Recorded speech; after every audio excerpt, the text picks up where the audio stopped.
बहुत पुरानी बात है, दक्षिण भारत में एक राजा राज्य करता था। राजा का राज्य समुद्र के किनारे था। राजा को भोजन के साथ मछलियां खाने का बहुत शौक था। बिना मछलियों के राजा का भोजन अधूरा रहता था। एक बार की बात है, राजा के राज्य में बहुत तेज तूफान आया, जिसके कारण कोई भी मछुआरा मछली पकड़ने के लिए समुद्र में नहीं जा सका।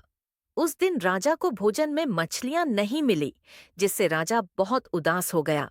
राजा ने जब अपने मंत्रियों से इस बारे में पूछा, तो उन्होंने बतलाया कि इतने तेज तूफान में समुद्र में मछली पकड़ने जाना अपनी जान पर खेलने के समान है, इसलिए कोई भी मछुआरा समुद्र नहीं जा रहा है। राजा ने घोषणा करवाई कि जो भी समुद्र से ताजी मछलियां लाएगा, उसे मुंह मांगा इनाम दिया जाएगा। राजा की घोषणा सुनकर मछुआरों के मन में लालच तो आया, किंतु कोई भी मछुआरा अपनी जान जोखिम में डालने के लिए तैयार नहीं हुआ। उसी राज्य में एक बहुत ही गरीब मछुआरा रहता था। उसे जब राजा की इस घोषणा का पता चला, तो अपनी दरिद्रता दूर करने के लिए वह अपनी जान की परवाह के बगैर समुद्र में चला गया। समुद्र में उसने जाल फेंका, जिसमें कई बड़ी बड़ी मछलियां फंस गईं। मछुआरा मछलियां लेकर राजा के महल पहुंच, किंतु राजा के सैनिकों ने उसे महल में नहीं घुसने दिया। राजा के एक खास मंत्री ने मछुआरे को ताजी मछलियों के साथ देखा, तो मछुआरे को अपने साथ राजा के पास ले जाने के लिए तैयार हो गया। मंत्री जानता था कि राजा मछलियां देखकर बहुत अधिक प्रसन्न होगा और इसके बदले मछुआरे को बहुत सारा धन देगा, इसलिए उसने मछुआरे के समक्ष एक शर्त रखी कि जो भी इनाम मिलेगा, उसका आधा हिस्सा मंत्री अपने पास रखेगा। मछुआरा मंत्री की बात मान गया और मंत्री मछुआरे को लेकर राजा के पास पहुंचा।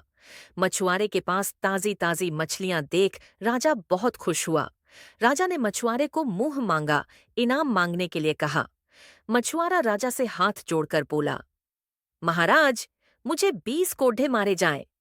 मछुआरे की बात सुनकर राजा को बड़ा आश्चर्य हुआ और उसने फिर से मछुआरे से कुछ मांगने के लिए कहा, किंतु मछुआरे ने फिर 20 कोड़े खाने का इनाम मांगा।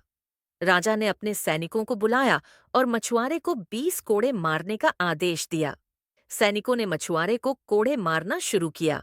10 कोड़े खाने के बाद मछुआरा राजा से बोला, महाराज, मुझे आप जो भी इनाम देंगे, उसका आधा हिस्सा मुझे मेरे हिस्सेदार को देना पड़ेगा, इसलिए बाकी के 10 कोड़े मेरे हिस्सेदारी को दे दिए जाएं। मछुआरे की बात सुनकर राजा को फिर आश्चर्य हुआ और राजा ने उसके हिस्सेदार का नाम पूछा।